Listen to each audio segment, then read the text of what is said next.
أهلا أصدقائي الحلوين، كيفكم؟ أخباركم؟ إن شاء الله تكونوا مبسوطين وانتوا تشوفوا فيديو اليوم.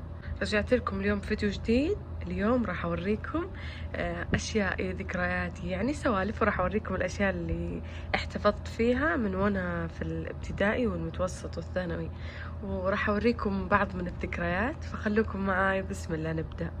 طبعا زي ما تشوفون هذه هي أغراضي، وهذا هو الملف الخاص فيني. طبعا ذا الفلوق راح يكون أغلبه سوالف، فاللي ما يحب سوالف يتفرج بس ويقفل الصوت. يلا بسم الله. راح نبدأ بأول صندوق اللي هو هذا فيه أشياء مرة حلوة.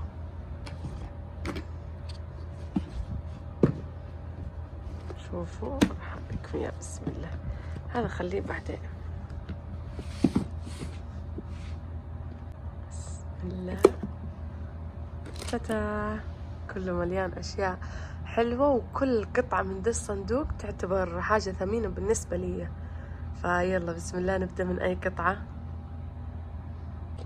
هذه أثمن قطعة بالنسبة لي في هذا الصندوق كله. هذه إسوارة لجدتي الله يرحمها. شوفوا كيف حتى تصميمه من التراث القديم.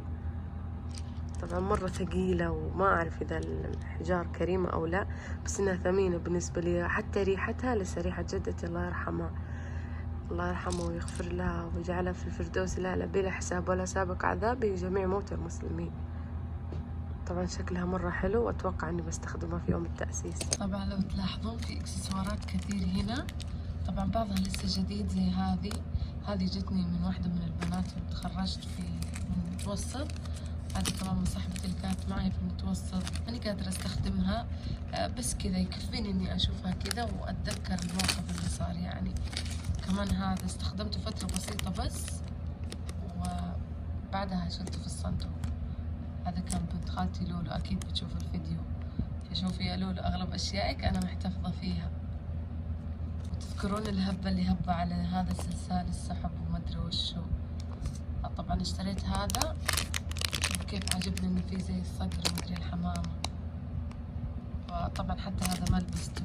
وهذا كان صحبة من صحبات الثانوي، عرفت اللي 4 سلاسل مع بعض تجتمع تكون بيست فريند.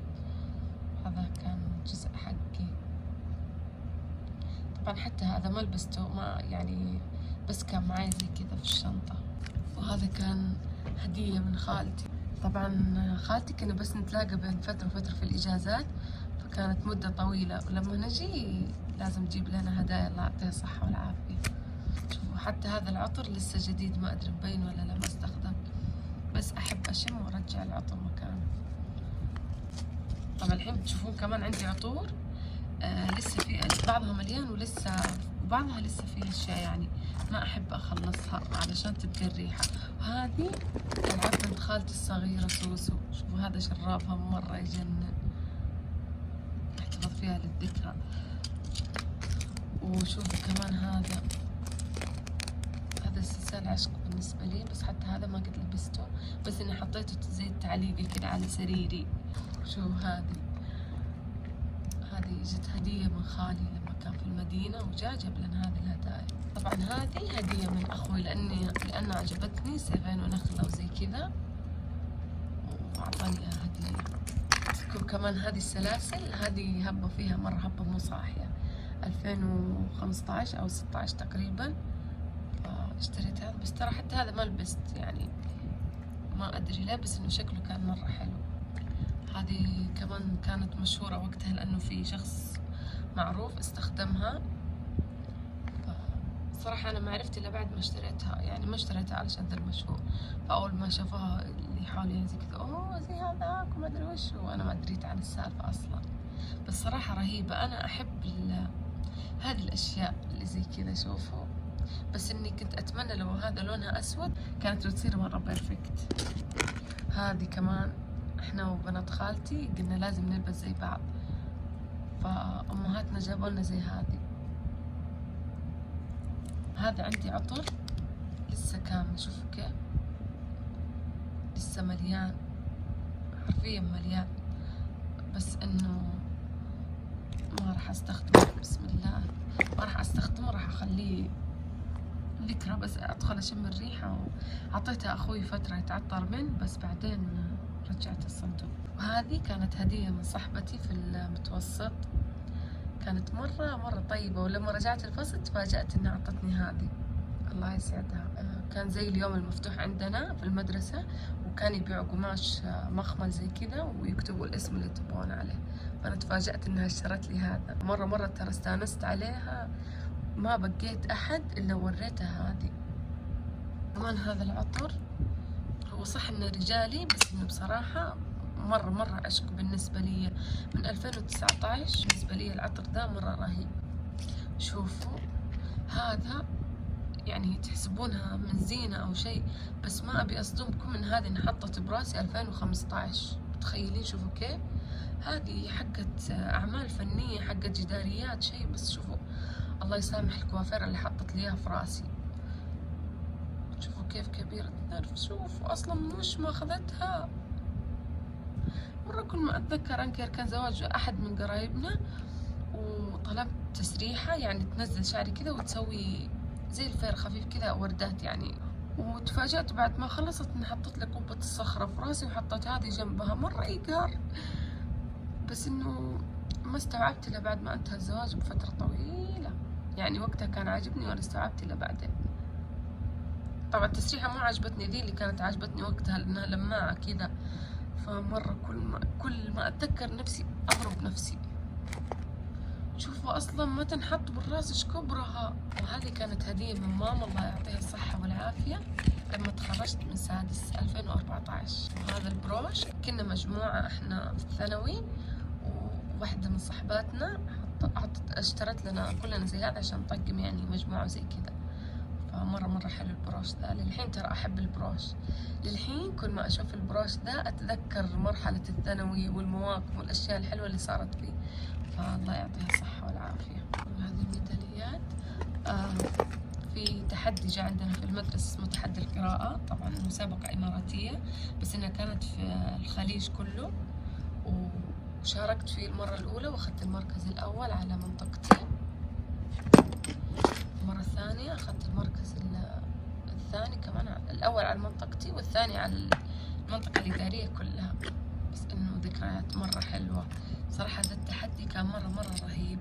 تحدي القراءة، يعطونكم مجموعة كتب 50 كتاب تقروه، وبعدها يعطونكم جوازات سفر، جوازات طبعا هذه تلخصوا فيها الكتب وعدد الصفحات والمؤلف وزي كذا، بعدين يسألونكم فيه. كان مرة حلو ذا التحدي، فذا التحدي مرة ناسبني.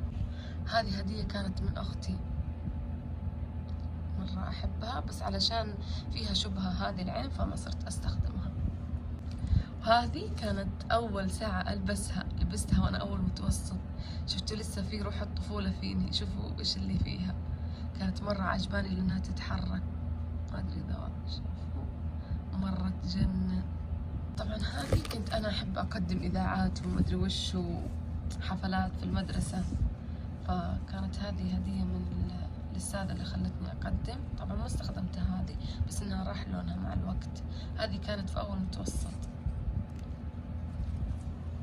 وهذه كنا نلبسها علشان كان في حفل، وعلى أساس إنه إحنا كلنا مقدمين الحفل مدري وش نلبس زي بعض، فحركات يعني متوسط مدارس. هذه كمان سوارة من دار بنت خالتي، طبعا استخدمتها فترة وبعدين شلتها علشان ما تخرب. هذه جدة بنات خالتي راحت المدينة وجابت لنا هي وزوج خالتي هذه، طبعا كنا صغار وقتها جابوا لنا ذي، بس شوفوا مرة أحس إني من العصر القديم اللي شو اسمه أيها المولى أمرك سيدي، شوفوا بس مرة حلوة صراحة. ساعة وجوة هذا الخاتم، شوفوا دي بساعة فنتلي نضغط، بس صراحة رهيبة. أخذت أنا لونين. وهذه جتني هدية من المدرسة هذه الساعة. طبعا عندي هنا أوراق فيها كتابات، صراحة بعضها أستحي أطلعها لكم. مرة فترة المتوسط الثانوي فيها مشاعر، هذه عيدية ماما الله يحفظها لنا، فيها مشاعر مرة تفشل. في تحدي القراءة تأهلت للرياض عشان يسووا لي اختبار هناك، فلما رحت الرياض جبت لي أنا وصحباتي أساور نفس الشيء، نفس هذه البومة، بس إنه ألوان تختلف. فكنت مرة مغرمة بهذه هذه الاسوارة فجبت سحباتي منها. شوف حقتي لسه هنا، لسه هذه جديدة ترى ما استخدمتها. هذه النظارة اللي قبل الأخير لبستها اللي طبعا بعد لبست نظارة واحدة شكل وبعدها سويت العملية الحمد لله. طبعا بعدين أتكلم لكم عن العملية وتفاصيلها من البداية وبسوي لها فيديو خاص. شوفوا كيف كأني كده، شفتوا الدمى هذيك اللي تيجي معاها نظارة صح تشبهها. وهذا كان مفضل بالنسبة لي ذيك الفترة. طبعا هذه كنت في شخصية أنا مرة أحبها وأختي جابت لي هذا نفس اللي كانت تلبس الشخصية وكنت مرة مغرمة. هذا فضة مرة حلو، تقريبا هذا له 8 سنوات. شوفوا ولا اخترب ولا راح اللون ولا حاجة، بس مرة رهيب مرة رهيب. ويجي على الإيد زي الكف كذا، ما راح أقول اسمها علشان ما تبحثوا عنها. شوفوا يجي كف زي كذا، بس مرة مرة حلو. الله يسعد أختي ويرزقها بفرحة زي ما فرحتنا ذيك السنة. كان لنا هدايا فكان مرة رهيب. طبعا مو من تيفاني بس إنه العلبة أنا حطيت فيه عشان ما يخترب. وهذا قلم أول يوم في الاختبارات في ثاني متوسط، اختبارات نهائية. طبعا احتفظت بالقلم لأن انصدمت يوم جيت أكتب فيه ما طلع ما يكتب، فكيته من العلبة ما كتب لي فاحتفظت فيه ليش ينرمي. طبعا هذه شوفوا كيف كاتبة عليها التاريخ واليوم. كنت عند خالتي 2019، كانت ساكنة قريب منا، ففي رمضان كنا عندها أنا وأختي نايمين وكذا ما أدري تضايقت، ما عجبتني الأجواء ماني عارفة ليه. رحت بعدين هم نايمين فتحت الباب بشويش كذا وطلعت رحت بيتنا. تخيلوا الساعة 9 الصباح أو الساعة 8:30 ومشيت لوحدي وأخذت معي هذه الحجرة. شوفوا ايش كتبت عليها، حظ جميل إن شاء الله يكون حظ جميل. واخذت معي الحجر عشان لا قدر الله صادفت حاجة ولا شيء ورجعت البيت. طبعا خالتي انهبلت وقتها مسكينة جننتها، تقول رحت أدور عليك حتى في غرفة المخزن دورت عليك ما لقيتك. بعدين صارت تقفل بالمفتاح وتاخذ معها. طبعا سويت لها درس ما تخلي المفتاح في الباب،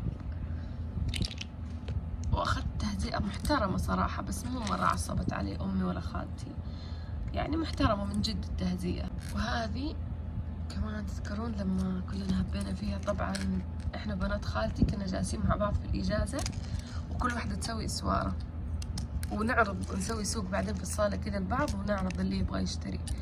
طبعا ذاك اليوم راح تظني 250 على أشياء بنات خالتي.